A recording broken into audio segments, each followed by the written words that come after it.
কারা কারা নামাজ পড়বেন না? নামাজ পড়বেন না হাত তুলেছেন তো, কয়েকজন তুলেছেন না? ও ঘুমের তালে বলছে কি আমার মুসল্লি, আমার প্রিয় মুসল্লি উপস্থিত থাকে সব সময়, বলছে কি ঘুমের তালে হাত তুলে দিয়েছে নামাজ পড়বো না। আর বাস্তবে ভাই নামাজ কি আমার জন্য, এই মসজিদের কোন কমিটিদের জন্য? আমার খুবই আফসোস লাগে। এতদিন খুবই আফসোস করতাম আমার গ্রামের মানুষদেরকে নিয়ে, এখন খুবই আফসোস লাগে আপনাদের মতন চাকরিজীবীদেরকে নিয়ে। আমিও একজন বাহিরকার ছেলে, আপনিও বাহির থেকে চাকরি এই জায়গাতে করতে এসেছেন। তা আপনি কেমন ভাবে পারেন যে আপনার বাবা মা বাড়িতে বসে আছে, ফ্যামিলি বাড়িতে বসে আছে, আপনার স্ত্রীকে নিয়ে হয়তো এই জায়গাতে ভাড়া থাকেন, চাকরি করেন, তো সালাত আদায় করেন না কেন বলেন তো? আল্লাহ কি চাকরিজীবী ব্যক্তিদের জন্য সালাত মাফ করে দিব? এই করবে না, করবে না? তো আপনারা বাবু সাহেবের মতো মসজিদের জামাত চলে, আপনি বাবু সাহেবের মতো মসজিদের সামনে হেঁটে যান কেন? লজ্জা লাগে না? এই সালাত কি, এই মসজিদের সালাত কি এই মসজিদের যারা আন্ডারে গ্রামবাসী রয়েছে তাদের জন্য না সকলের জন্য? তো আপনি কোন জমিদার যে প্রতি মাস গেলে গার্মেন্টস থেকে বেতন নিতে পারেন, কোম্পানি থেকে বেতন নিতে পারেন, কিন্তু প্রতি সপ্তাহ, প্রতিটা দিন, প্রতিটা সেকেন্ড চলে যায়, এর জন্য সময় দেন না কাকে? আল্লাহকে কেন সময় দিচ্ছেন না? আল্লাহ ধরবে না? আল্লাহ কি বেতন নিবে না? যে আমি তোমারই মায়ের পেটে তুমি কিছুই ছিলে না, পানি ছিলা, কি ছিলা? ওই পানিটাকে আমি গোটা করলাম, তারপর ধীরে ধীরে ধীরে ধীরে তোমার ভিতরে একটা রূহ ফুঁকি দিলাম, ধীরে ধীরে তোমার হাত দিলাম। অনেক মানুষের হাত নাই, তোমার আমি হাত দিয়েছি। অনেক মানুষের জন্মগতভাবে চোখ নাই, আমি তোমাকে চোখও দিয়েছি।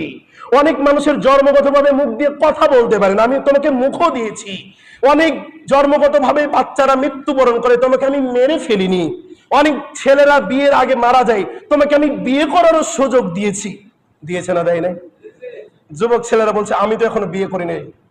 ঠিক আছে, কিন্তু আল্লাহ যে এত কিছু ভাবে আপনাকে আমাকে পৃথিবীতে নিয়ে আসলো, ওই আল্লাহর জন্য কি একটা মিনিট শুকরিয়া আদায় করা যায় না? করবেন? এই কথা বলেন, করবেন? আবার বলেন ইনশাআল্লাহ। আল্লাহ তাআলা কবুল করে নেক আমাদেরকে, বলেন আল্লাহুম্মা আমিন। কারা কারা নামাজ পড়বেন না? নামাজ পড়বেন না হাত তুলেছেন তো, কয়েকজন তুলেছেন না? ও ঘুমের তালে বলছে কি আমার মুসল্লি, আমার প্রিয় মুসল্লি উপস্থিত থাকে সব সময়, বলছে কি ঘুমের তালে হাত তুলে দিয়েছে নামাজ পড়বো না। আর বাস্তবে ভাই নামাজ কি আমার জন্য, এই মসজিদের কোন কমিটিদের জন্য? আমার খুবই আফসোস লাগে।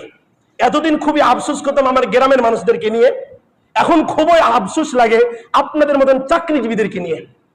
আমিও একজন বাহিরকার ছেলে, আপনিও বাহির থেকে চাকরি এই জায়গাতে করতে এসেছেন।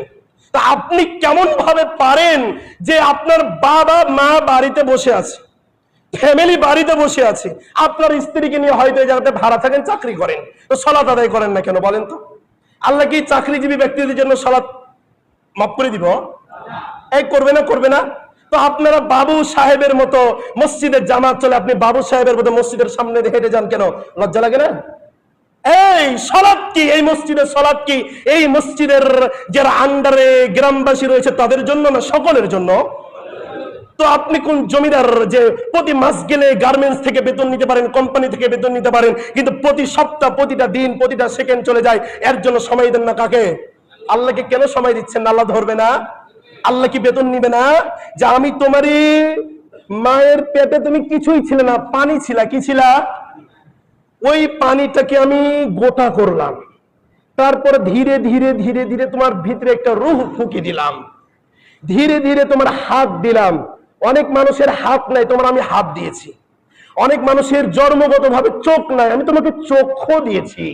অনেক মানুষের জন্মগতভাবে মুখ দিয়ে কথা বলতে পারে না, আমি তোমাকে মুখও দিয়েছি। অনেক জন্মগতভাবে বাচ্চারা মৃত্যুবরণ করে, তোমাকে আমি মেরে ফেলিনি। অনেক ছেলেরা বিয়ের আগে মারা যায়, তোমাকে আমি বিয়ে করারও সুযোগ দিয়েছি। দিয়েছে না, দেয় নাই? যুবক ছেলেরা বলছে আমি তো এখনো বিয়ে করি নাই। ঠিক আছে, কিন্তু আল্লাহ যে এত কিছু ভাবে আপনাকে আমাকে পৃথিবীতে নিয়ে আসলো, ওই আল্লাহর জন্য কি একটা মিনিট শুকরিয়া আদায় করা যায় না? করবেন? এই কথা বলেন, করবেন? আবার বলেন ইনশাআল্লাহ। আল্লাহ তাআলা কবুল করে নেক আমাদেরকে, বলেন আল্লাহুম্মা আমিন।